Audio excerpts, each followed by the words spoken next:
নমস্কাৰ বন্ধুসকল JK technical Assam YouTube channel আপোনালোক সকলোকে স্বাগতম জনাইছোঁ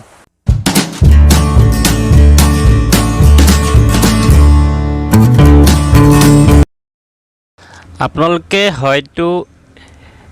মোবাইলত এনেকুৱা সমস্যাৰ সন্মুখীন হৈছে যেটো সমস্যা ময়ো আগত সন্মুখীন হৈছিলোঁ যে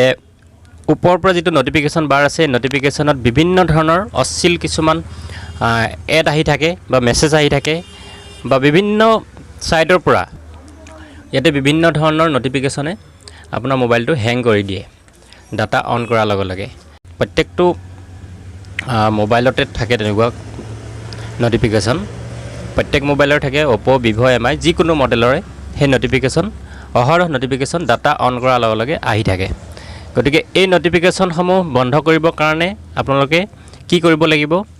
হে বিষয় মই এই ভিডিওত আপোনালোকক দেখুৱাম আপোনালোকে সেটিং খিনি কৰি ল'ব তেতিয়া আপোনালোকে এই সমস্যাৰ পৰা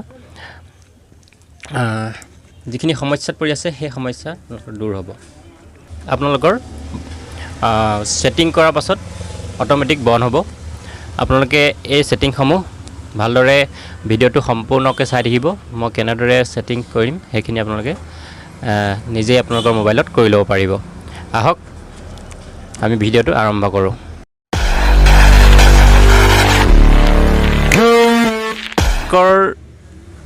যিকোনো মোবাইল MI হক Vivo হক বা Samsung হক বা Realme হক যিকোনো মোবাইলতে আপোনালোকে এখিনি সেটিং কৰিব পাৰিব এই সেটিংৰ কাৰণে আপোনালোকে প্ৰথমতে Vivo মোবাইললে তলৰ পৰা ইয়াত সেটিংত ইয়াত গলো হ'ব নাইবা আপোনালোকৰ যেটো মেইন সেটিং আছে মই সেটিংটো উলিয়াই লৈছো এই সেটিংত আপোনালোকে ক্লিক কৰিব ক্লিক কৰাৰ লগে লগে ইয়াতে তললৈ এই লিষ্টত আপোনালোকে দেখিবলৈ পাব নটিফিকেশন এণ্ড ষ্টেটাস বাৰ ইয়াত Vivo মোবাইললে এনেদৰে ওলাব বা অন্য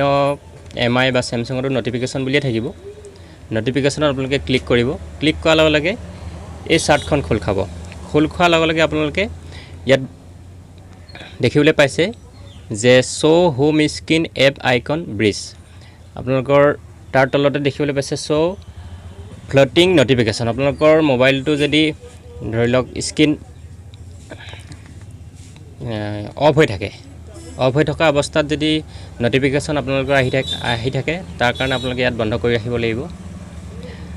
তাৰ পাছত লক স্ক্ৰিনত যদি নটিফিকেশন আহি থাকে তেতিয়ালে ইয়াত আপোনালোকে বন্ধ কৰি ৰাখিব পাৰিব এটো মই যিহেতু বন্ধ কৰি ৰাখিছো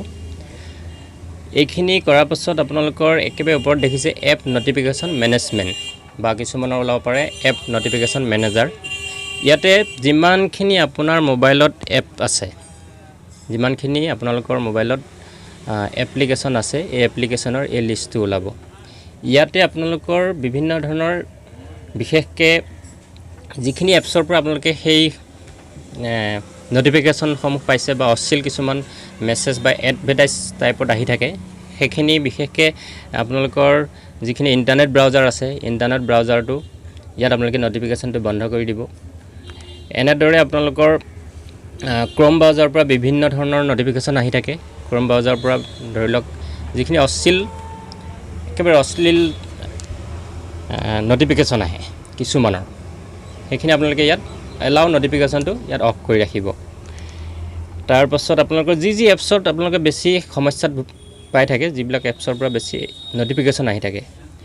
সেই এপছ বিলাকৰ এই নটিফিকেশন বাৰটো আপোনালোকে বন্ধ কৰি দিব ধৰি লওক হোৱাটছআপৰটো আপোনালোকৰ নটিফিকেশন দৰকাৰ হয় আপোনালোকে যদি নিজৰ ইচ্ছামতে বন্ধ কৰি ৰাখিব বিচাৰে তেতিয়ালে বন্ধ কৰি ৰাখিব এনেদৰে বন্ধ কৰি দিব বা বিভিন্ন ধৰণৰ যিবিলাক এক্সট্ৰা কিছুমান এপছ আপোনালোকে যদি ব্যৱহাৰ কৰিছে সেই এপছসমূহ আপোনালোকে ইয়াতে অফ কৰি ৰাখিব পাৰিব ধৰি লওক ফ্লিপকাৰ্টৰ নটিফিকেশন যদি আপোনালোকে নিবিচাৰে তেতিয়ালে ইয়াত অফ কৰি ৰাখিব তাৰ পাছত ফেসবুকৰ নটিফিকেশন যদি আপোনালোকৰ এনি টাইম আহি থাকে তেতিয়ালে আপোনালোকে ইয়াত অফ কৰি ৰাখিব এলাউ নটিফিকেশন এটো অফ কৰি দিলে হৈ গল তাৰ পাছত এনেদৰে যিমানখিনি এপছ আছে আপোনালোকে নিজৰ ইচ্ছামতে আপোনালোকে অফ কৰি ৰাখিব গতিকে এইখিনি সেটিং কৰিলে আপোনালোকে বিশেষকৈ আপোনালোকে ইণ্টাৰনেট যিকেইটা ব্ৰাউজাৰ থাকে ক্ৰম ব্ৰাউজাৰ বা আপোনাৰ ইণ্টাৰনেট এক্সপ্ল'ৰাৰ ব্ৰাউজাৰ বিভিন্ন ধৰণৰ যিখিনি ইণ্টাৰনেট আপোনালোকে ব্যৱহাৰ কৰে গুগল সেই এপছবিলাকত বিশেষকৈ আপোনালোকে অফ কৰি ৰাখিব তেতিয়া আপোনালোকৰ এই নটিফিকেশ্যন যিখিনি আহি থাকে সেইখিনি বন্ধ হৈ যাব গতিকে আপোনালোকে দেখিলে এনেদৰে আপোনালোকৰ মোবাইলত নটিফিকেশ্যনসমূহ আপোনালোকৰ নিজে কণ্ট্ৰলত ৰাখিব পাৰিব অফ কৰি ৰাখিব পাৰে বা আপোনালোকৰ যিখিনি দৰকাৰ সেইখিনি অন কৰি ৰাখিব যিখিনি দৰকাৰ নাথাকে সেইখিনি আপোনালোকে অফ কৰি ৰাখিব গতিকে ভিডিঅ'টো আজিলৈ ইমানেই আছিলে আপোনালোকে নিশ্চয় ইয়াৰ পৰা শিকিব পাৰিলে যদি ভাল লাগিলে আপোনালোকে ভিডিঅ'টো লাইক এটা কৰি দিব আপোনালোকৰ বন্ধু বান্ধৱীক শ্বেয়াৰ কৰি দিব লগতে মোৰ চেনেলটো যদি নতুনকৈ আহিছে আপোনালোকে ছাবস্ক্ৰাইব কৰি ৰাখিব আজিলৈ এৰিছোঁ ধন্যবাদ